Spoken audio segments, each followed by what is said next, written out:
is the Kraft Music Hall, starring Al Jolson with Oscar Levant, Lou Bring and his orchestra and chorus, and our guest, Dinah Shore.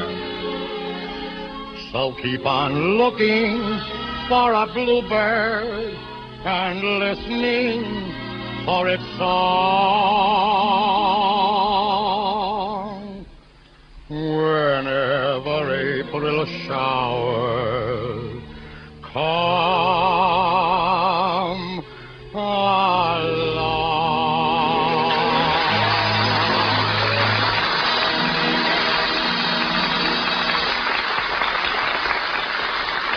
Thank you. Good evening, folks. This is Al Jolson of the Kraft Music Hall. Well, I guess you all read in the papers that Edgar Bergen's going to quit radio for a while. I tried to get Charlie McCarty to come to work for me, but he refuses to sit on my knee. He said every time I start to sing, he gets pinned to the floor. Well, thank you. He's a foolish kid because if he came to work for me, he'd be sitting on top of the world. Well, actually, he wouldn't be, but that happens to be the name of the song I'm going to sing now. I'm sitting on top of the world. I'm rolling along. And I'm quitting the blues of the world. I'm singing a song. Glory, hallelujah, I just phoned the parson. Hey, Pa, get ready to call. Just like Humpty Dumpty, I'm going to fall. I'm sitting on top of the world. I'm rolling along. Don't want any millions. I'm getting my share. I've only got one suit. That's all I can wear. A bundle of money don't make me feel gay. A sweet little honey is making me sad. I'm sitting on top of the world. I'm rolling along. And I'm quitting the blues of the world. I'm singing a song. Glory, hallelujah, I just phoned the parson. Hey, Pa, get ready to call. Just like Humpty Dumpty, I'm going to fall. And I'm sitting on top of the world. I'm rolling along.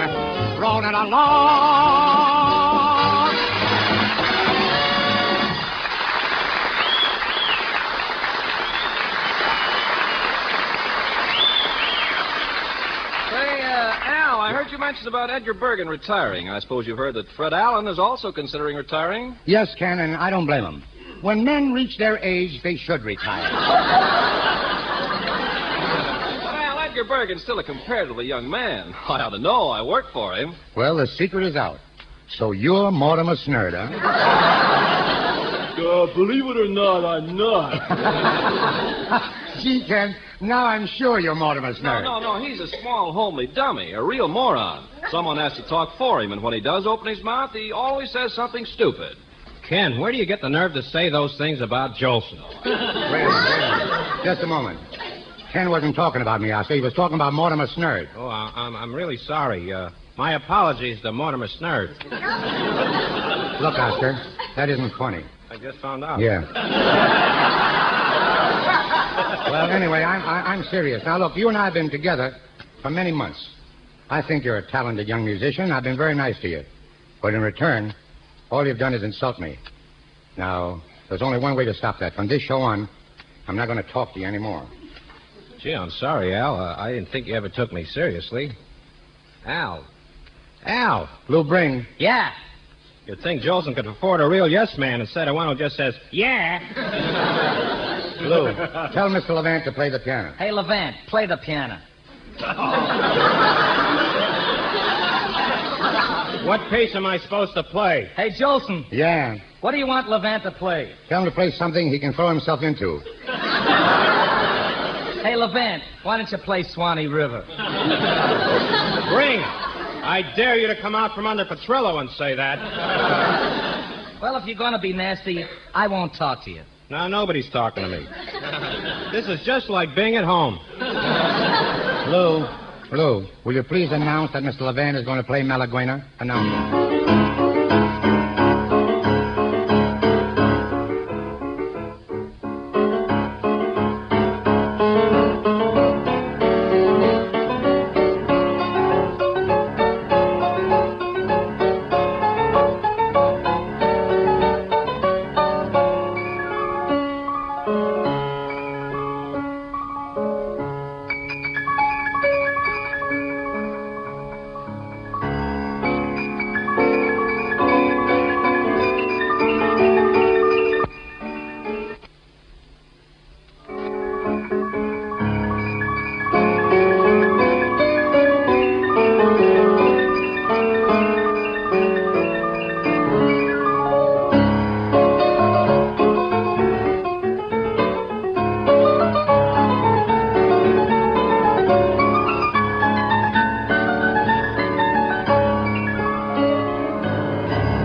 Your December food budget's going to have to stretch around some fancy meals and party menus. So economize now by serving money-saving main dishes that are rich and nutritious with cheese.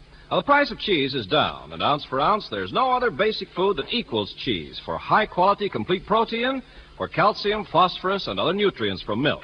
For grand cheese casserole dishes, get some of the smooth-melting Kraft pasteurized process varieties, medium mellow Kraft American or sharp Old English brand. Or get the K brand natural cheese for husky luncheon sandwiches, plain or toasted. You'll please the family, feed them well, and save money by cooking with cheese often.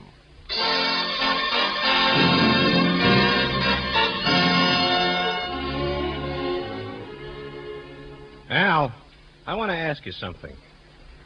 Al, why don't you stop that foolishness and talk to me? Say, Al, Oscar's talking to you.